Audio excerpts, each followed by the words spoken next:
The relentless beep of the heart monitor was the first sound that greeted me as my eyes fluttered open. The room was a blur of white and beeping machines, with a distant chatter of voices somewhere outside my door.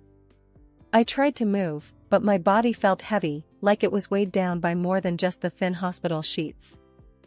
"Ah, you're awake. How are you feeling, Anna?" A voice broke through the fog in my brain. I turned slightly to see a man in a white coat, his eyes kind behind round glasses. He was looking at me with something that felt like hope. "Anna?" I echoed, the name sounding foreign and distant. "Is that me?" "Yes, dear, you're Anna," he replied gently. "You've been in an accident, but you're safe here. You're 28 years old, and you're going to recover. It's just going to take some time for your memories to come back." Memories. The word echoed around the empty hall of my mind, finding no purchase. I was drawing a blank. Who was I?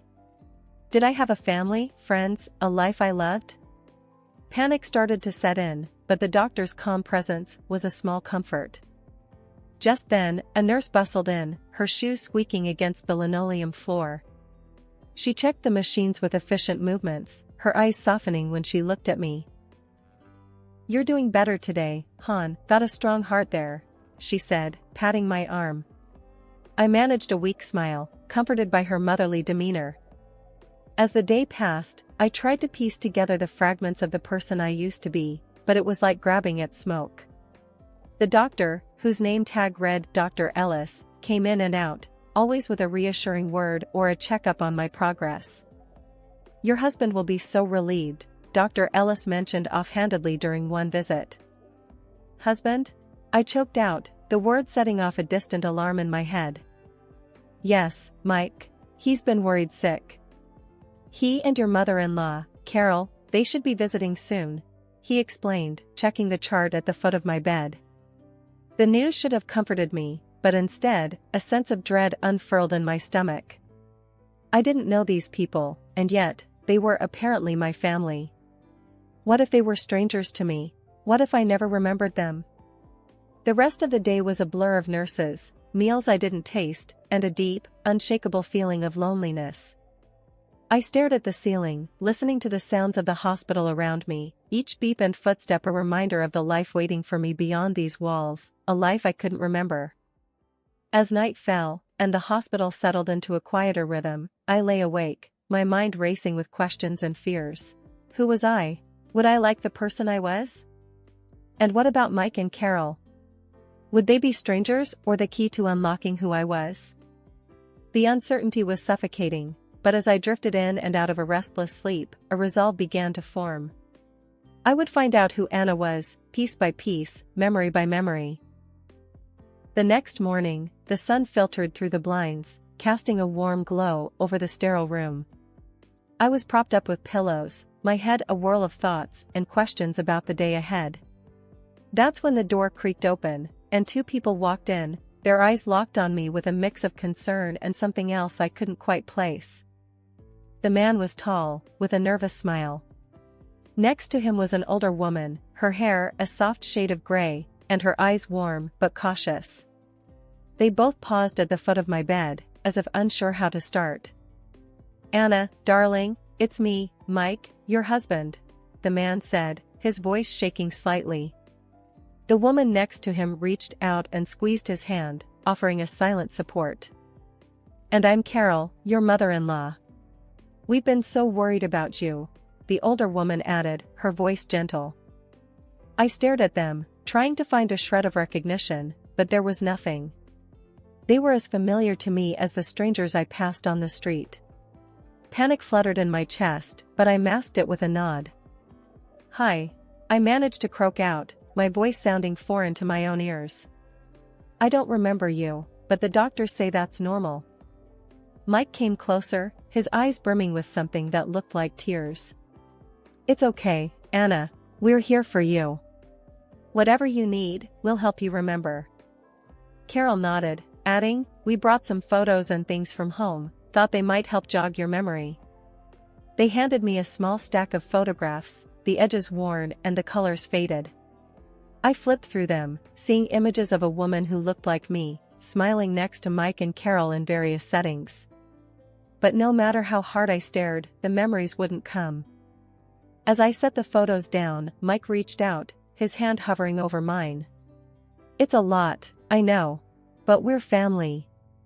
We'll get through this together." I nodded, feeling overwhelmed but trying to hold on to the sliver of hope they offered. Carol pulled up a chair and started talking about the past, her words painting a picture of happy family gatherings, holidays, and shared laughter. "And remember the time we went to the lake house?" she chuckled, looking at Mike for confirmation. "You tried to fish and ended up falling in." Mike laughed along, but I couldn't share in their mirth. It was like they were talking about someone else's life, not mine. The visit stretched on, with them sharing stories and trying to coax memories from the depths of my mind. But as they talked, I couldn't shake a growing sense of unease. Their words were kind, but their eyes held a tension I couldn't understand. Finally, after what felt like hours, they stood to leave. "We'll come back tomorrow, okay? Try to rest," Mike said, squeezing my hand lightly. Carol leaned in, her perfume a faint mix of lavender and something sweet, and kissed my forehead. "You're strong, Anna. You'll remember in time." They left, and I was alone again, the photos and their words swirling around me like leaves in the wind. I lay back against the pillows, trying to piece together the puzzle of my life. But the more I thought about it, the more the edges seemed to fray and slip through my fingers. I realized then that this journey wasn't going to be easy. There would be no magical moment of clarity, no sudden flood of memories. It would be a slow, painstaking process of rebuilding, of learning who I was from the strangers who claimed to love me. The day I left the hospital, the sun was high and bright, but my stomach churned with a storm of nerves. Mike had come to fetch me, his car purring softly outside as he helped me into the passenger seat. The drive was quiet, too quiet, with only the occasional attempt at conversation. "You'll love being back home, Anna. It's where you belong," Mike said, glancing over with a forced smile. I just nodded, my gaze fixed on the passing scenery, a blur of colors and shapes that meant nothing to me. When we pulled up to the house, it was nothing like I'd imagined. It was an average suburban home, with a neatly trimmed lawn and a welcoming porch. Carol was there, standing at the door with a smile plastered on her face. "Welcome home, dear," she said as she embraced me, a bit too tightly. "I've made your favorite for lunch. I hope it helps bring something back." The inside of the house was neat and tidy, with pictures and knickknacks lining the shelves. It looked lived in, comfortable, but to me, it was as foreign as a museum exhibit. As I sat at the kitchen table, Carol bustled around, setting down a plate of food in front of me. It smelled good, but I had no idea if it was really my favorite or not. Mike sat opposite me, watching me with an intensity that made me squirm. "Go on, try it. Maybe it'll spark a memory," he urged. I took a bite, the flavor's nice, but unfamiliar. "It's good," I said, trying to sound appreciative, but my voice faltered. Carol sat down next to me, her smile unwavering. "You always loved my cooking. Don't worry, dear, it'll all come back soon." But as the days passed, that soon felt increasingly out of reach. I spent my time wandering from room to room, touching objects and flipping through books, hoping for something, anything, to click. But it was like walking through someone else's life. Mike and Carol were constantly around, their presence suffocating. They'd whisper in corners, casting me glances when they thought I wasn't looking. Their attempts at normalcy felt strained, their laughter a bit too loud, their stories a bit too perfect. One evening, I confronted Mike about it. "Why are you both always whispering? If there's something I should know, just tell me." He looked taken aback, then composed himself quickly. "We're just worried about you, Anna. We don't want to stress you with our concerns." But the whispers continued, and the tension grew. I felt trapped in a house full of secrets, playing a role in a life I didn't remember. Each day blended into the next, a monotonous cycle of meals and forced conversations, with nights spent staring at the ceiling, wondering who I was. I tried to express my frustration to Carol one day, but she just patted my hand and told me to be patient. "Your memory is a delicate thing, dear. We mustn't rush it." But I wasn't concerned about rushing my memory. I was concerned about the creeping feeling of dread that settled in my bones, the sense that something was very wrong in this seemingly perfect household. As I lay in bed that night, the house quiet around me, I realized I needed to do something. I couldn't continue living in the shadows of a life I didn't remember. I needed to find out the truth, to understand why my gut screamed warnings at me every time Mike smiled or Carol laughed. With that thought, a spark of determination lit within me. I would start digging, start questioning. I would find out what was really going on in this not-so-sweet home. And maybe, just maybe, I'd find myself along the way. The decision to get a new phone was a small step towards normalcy, or so I thought. Carol insisted on accompanying me, her concern etched into every furrow of her brow. The drive to the store was quiet, punctuated only by her occasional attempts at small talk. As we walked through the electronic store's sliding doors, the buzz of gadgets and murmured conversations felt strangely comforting. Carol hovered close, her eyes scanning the shelves as I examined the latest phones. After settling on a model that seemed user-friendly, I handed it to the salesperson. "This one, please," I said, trying to sound more confident than I felt. Carol smiled approvingly, her hand resting lightly on my back. "Good choice, dear. Let's get this set up for you." As the salesperson busied himself with the phone, a familiar voice pierced through the hum of the store, halting me in my tracks. "Anna? Anna, is that really you?" I turned to see a woman, her face a mix of shock and relief. Do I know you?" I stammered, her name dancing just out of reach. "It's me, Lydia. From the gym, remember? We took those yoga classes together," she exclaimed, her eyes searching mine for recognition. Lydia. The name clicked into place, an anchor in the storm of forgotten memories. "Lydia, yes, I remember you." Carol's grip on my arm tightened, her smile faltering. "Anna, we really should be going. You need your rest." But Lydia was insistent. "Wait, Anna, it's been so long since I've seen you. Are you okay? I heard about the accident." I nodded, glancing at Carol's increasingly anxious face. "I'm getting there. Just trying to piece things back together."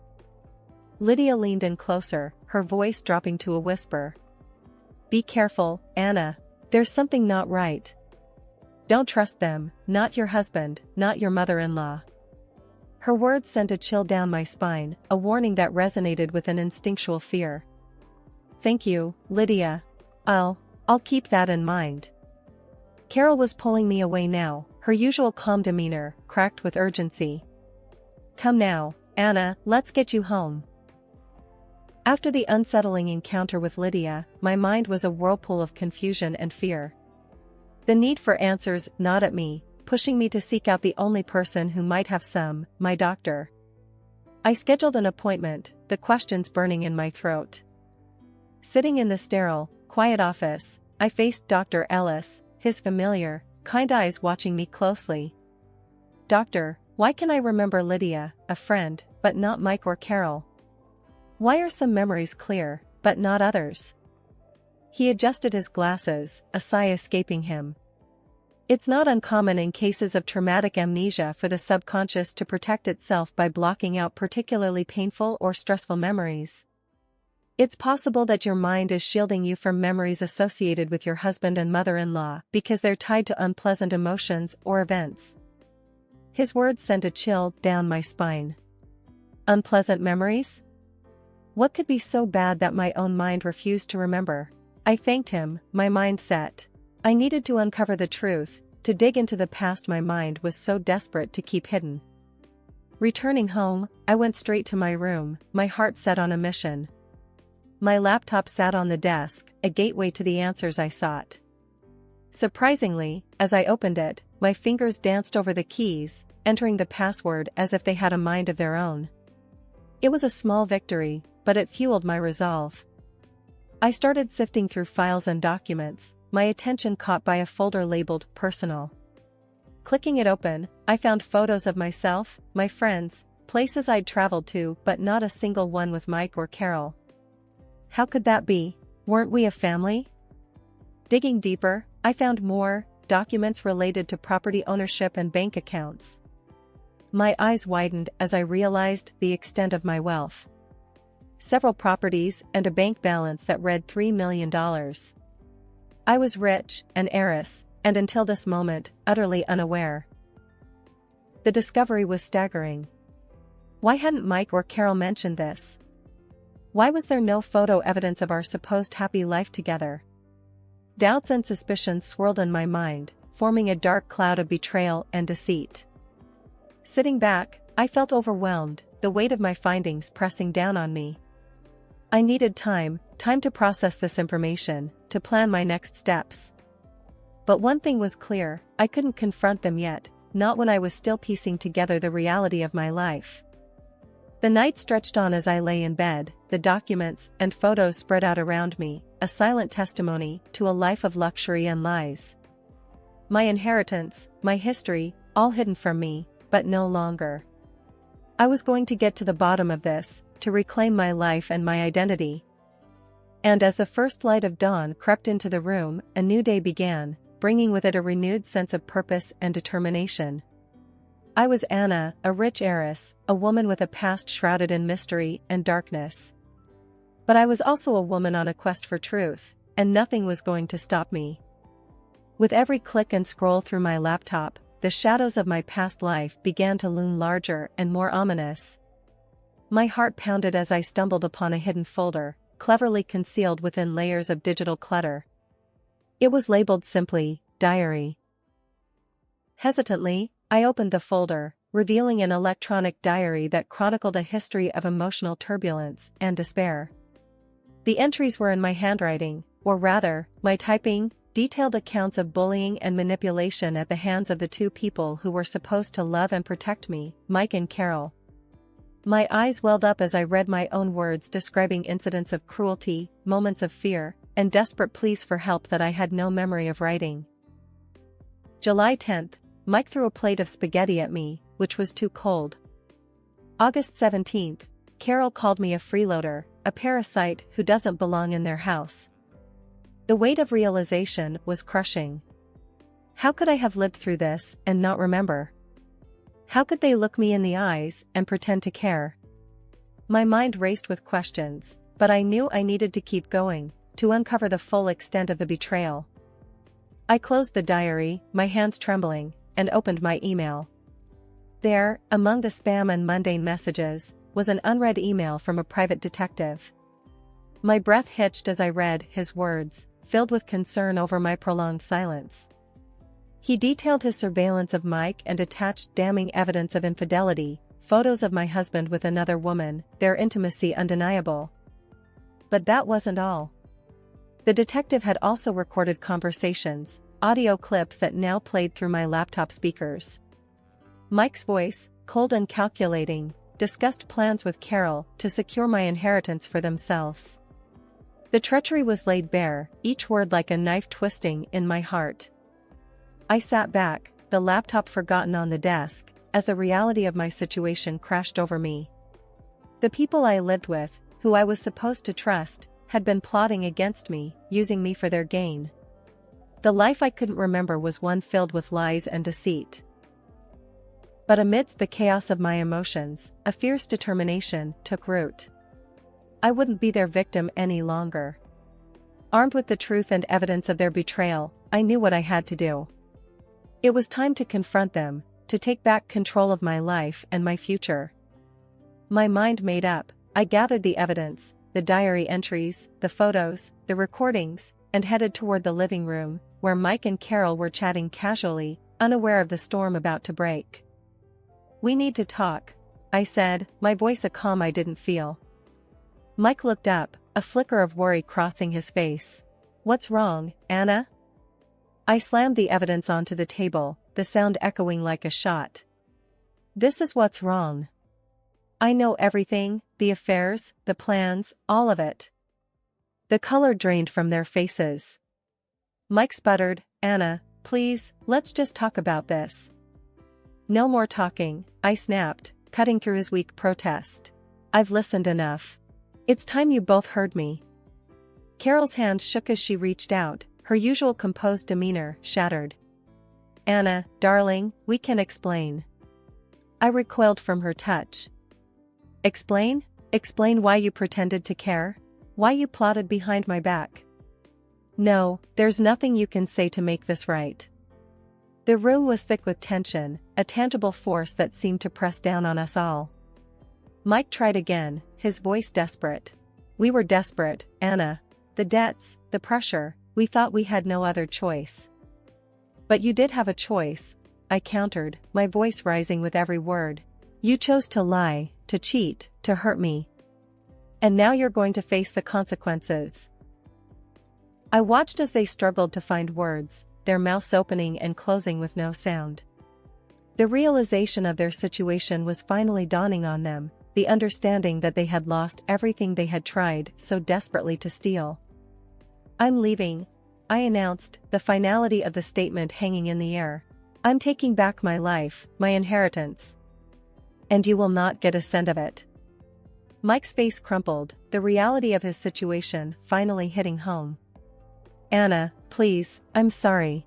We never meant for it to go this far. Carol was crying now, her sobs a bitter soundtrack to their downfall. Please, Anna, we're family. But their words were too little, too late. I turned away, leaving them in the kitchen, their world crumbling around them. I spent the next few days with lawyers, ensuring that my assets were secure and that Mike and Carol would never be able to hurt me again.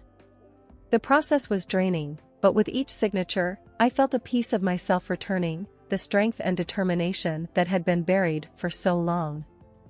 Finally, it was done. I stood outside the lawyer's office, the sun warm on my face, a free woman. I had confronted my past, faced my tormentors, and emerged victorious. The road ahead was mine to shape, a path of my own making. The divorce was as messy as one might expect, with Mike grasping at straws, trying to claim a piece of my inheritance. His desperation was evident, a stark contrast to the confident man I once thought I knew. I sat there, my lawyer by my side, as the judge went through the evidence, the photos, the recorded conversations, the diary entries. The weight of the truth was undeniable, and Mike's face fell as each piece was laid out before the court. In the end, the judge's decision was clear. Not only was the divorce granted, but Mike was also denied any claim to my assets. The court went further, ordering him to pay compensation for the emotional trauma, the betrayal, and the violence I had endured. Carol, with her part in the deceit, faced her own set of legal troubles, her facade of kindness and concern long shattered. As I walked out of the courtroom, the final gavel echoing in my ears, I felt a weight lift off my shoulders. Mike and Carol were left to drown in their debts, their house taken by the bank, their lives a reflection of the ruin they had tried to impose on me. Now, I was truly free, not just from them but from the fear and doubt that had clouded my life. The inheritance from my grandmother, a sum total of several properties and $3 million, was solely mine. It was more than just wealth, it was a symbol of a new life, of possibilities and dreams waiting to be realized. My memory, too, began to return in fragments, each piece a bittersweet reminder of the past and a beacon for the future. I remembered laughter and love, pain and betrayal, but most importantly, I remembered who I was before it all. And with each memory, I grew stronger, more determined to build a life that was truly my own.